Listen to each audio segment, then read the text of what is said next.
రోహిత్ శర్మ 3 ఫార్మాట్లలోనూ టీమిండియాకు కెప్టెన్. వచ్చే T20 world cup తర్వాత ఒక ఫార్మాట్కు దూరం అయ్యే అవకాశం ఉంది. ప్రస్తుతం హిట్ మ్యాన్ వయసు 36 సంవత్సరాలు. దీంతో టీ20లకు గుడ్ బై చెప్పడం ఖాయమనే అంచనాలున్నాయి. టెస్టులు, వన్డేల్లో మాత్రం కొంతకాలం కొనసాగే అవకాశం ఉంది. ప్రస్తుత WTC సర్కిల్ 2020తో ముగుస్తుంది. అప్పటి వరకు టెస్టుల్లో రోహిత్ ఆడే ఛాన్స్ కనిపిస్తోందని ఎక్స్పర్ట్స్ చెబుతున్నారు. వన్డేలకు సంబంధించి హిట్ మ్యాన్ ఎలాంటి నిర్ణయం తీసుకుంటాడనేది ఆసక్తికరమే అంటున్నారు. అయితే పొట్టి ఫార్మాట్కు ఈ ఏడాదే గుడ్ బై చెబుతాడనే చర్చ ఎక్కువగా జరుగుతోంది.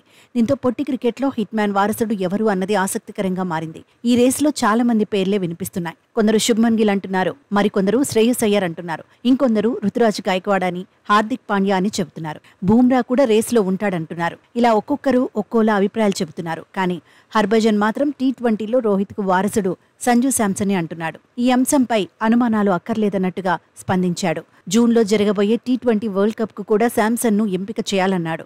మరికొందరు ఎక్స్పర్ట్స్ సైతం సంజును ఎంపిక చేయడం బెటర్ అని వాదిస్తున్నారు. నిజానికి టీ20 ఫార్మాట్లో కొంతకాలంగా శాంసన్ నిలకడగా రాణిస్తున్నాడు. అంతర్జాతీయ మ్యాచ్ల్లో ఎక్కువగా అవకాశాలు రాకపోయినా IPLలో సక్సెస్ అవుతున్నాడు. కెప్టెన్ గాను మంచి మార్కులు సంపాదిస్తున్నాడు. గెలుపు బాటలో రాజస్థాన్ రాయల్స్ ను పరిగెత్తిస్తున్నాడు. 2022లో జట్టును ఫైనల్ వరకు తీసుకెళ్లాడు. ఈసారి కూడా కెప్టెన్ గా మరో లెవెల్ చూపిస్తున్నాడు.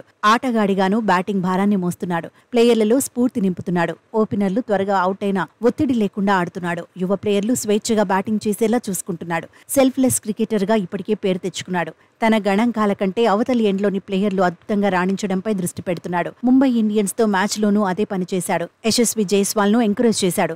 సెంచరీకి ముందు స్ట్రైక్ రొటేట్ చేశాడు. జైస్వాల్ శతకం బాధగానే మెచ్చుకున్నాడు. మొన్నటి వరకు యశస్వి ఫామ్ గురించే రాజస్థాన్ రాయల్స్ కు ఆందోళన ఉండేది. కానీ శాంసన్ మాత్రం సపోర్ట్ గా నిలిచాడు. యువ ప్లేయర్ కు కావాల్సినంత టైం ఇచ్చాడు. దీంతో కెప్టెన్ గా శాంసన్ రోజు రోజుకి ఎదుగుతున్నాడని ఎక్స్పర్ట్స్ చెబుతున్నారు.